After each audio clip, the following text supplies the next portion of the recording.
رسول ہے، وخاتم النبیین، اور آخری نبی ہیں۔ بس اس آیت مبارکہ نے آقا علیہ السلام کی ختم نبوت جو تھی نا اس پہ بھی وہ لگا ہے،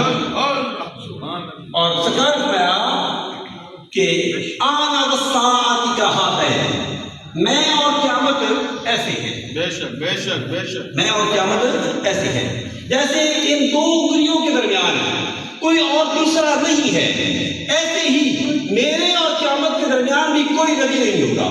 لا نبی بعدی، لو کان بعدی نبیا لکان عمر، اگر میرے بعد نبی ہوتے تو ضرور عمر ہوتے، لیکن لا نبی بعدی والساعۃ کہاتین، دونوں انگلیوں کو اشارہ فرما کر، اور ساتھ فرمایا کہ ثلاثون دجالون کذابون، میرے بعد 30 ایسے ہوں گے جو دجال بھی ہوں گے، کذاب بھی ہوں گے، جھوٹے ہوں گے، ان کا نبوت کے ساتھ کوئی تعلق نہیں ہوگا۔ میرے بعد 30 ہوں گے، یہ میرے مصطفیٰ صلی اللہ علیہ وسلم کی کہ علم غیب کی بھی دلیل ہے، میرے بعد 30 ہوں گے، ثلاثون دجالون کذابون، 30 ہوں گے جو دجال ہوں گے، کذاب ہوں گے، ان کا نبوت کے ساتھ کوئی تعلق نہیں ہوگا۔ اور یاد رکھو یار، ہم قربانی کرتے ہیں نا، قربانی کے لیے بے عیب جانور ہوتا ہے، ہماری سب چیزوں میں، اور جو عیب دار ہو اس کی قربانی جائز نہیں۔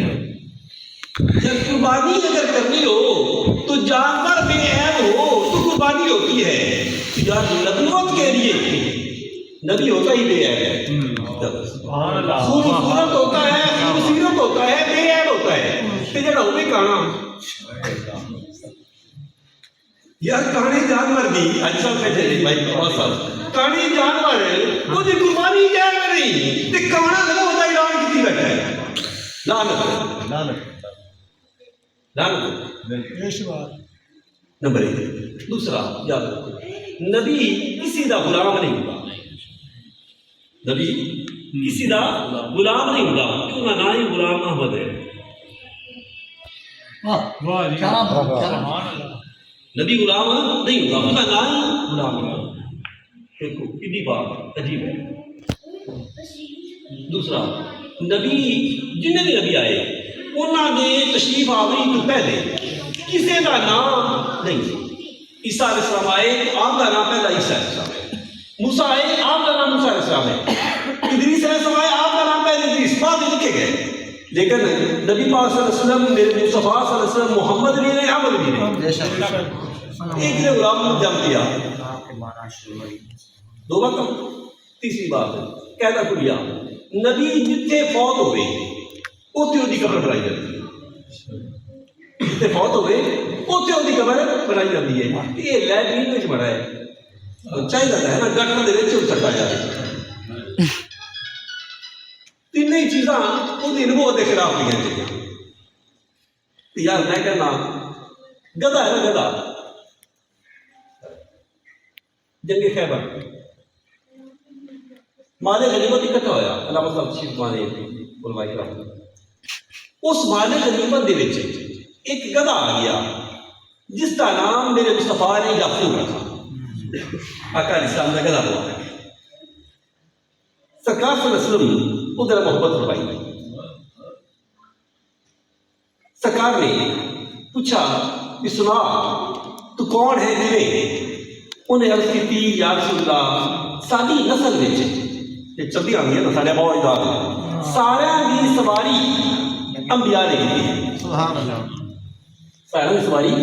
انبیاء نے کی ہے، حضور میں چاہنا کہ حضور تسی میری سواری کرو، سبحان اللہ، تاکہ میں نے فخر ہو گئے۔ سرکار نے فرمایا کہ تو جس بادشاہ خیبر کے بادشاہ کو رہندا سی کیا وہ تیرے تے سوار نہیں ہویا؟ انہیں کہا حضور نے سوار ہونے کی بڑی کوشش کی پر میں نہ تو مار رہا تھا، پٹکا دے تھلے مار رہا، میں تینوں پتہ نہیں یہ حصہ ہے میرے مصطفیٰ، سبحان اللہ، یہ حصہ ہے میرے مصطفیٰ۔ اس یعقوب نے کیا جس نام میرے مصطفیٰ نے یعقوب رکھا، انہیں کی کیا السلام علیکہ یا خاتم النبیین، سبحان اللہ، السلام علیکہ یا خاتم النبیین، اے ختم نبوت کے تاج کو پہننے والے تجھ پہ کروڑوں سلام ہو۔ سبحان اللہ، یار گدھے کو پتا لگ گیا، انہاں گدھے کو بھی پتا لگا۔ میں برما کہہ رہا ہمیں ایوانہ میں چھوڑے کوئی، ہمیں کوئی عدلیہ سرپرست ہوتے، ہمیں چیف جسٹس کیوں نہیں ہے؟ ارے گدھے، یاد رکھیں گدھا بھی جانتا ہے کہ وہ مصطفیٰ کو سلام پیش کرے اور وہ کہے السلام علیکہ یا خاتم النبیین، اے خاتم النبیین آپ پر سلام ہو۔ ہوش کے ناخن نہیں، اور یہ یاد رکھو یہ غیر مسلم طاقتیں جو ہیں جو مسلمانوں کو جھنجھوڑتی ہیں، ان کو دیکھتی ہے کہ ان کے درمیان ان کے دل میں عشق مصطفیٰ کی چنگاری جل رہی ہے یا نہیں۔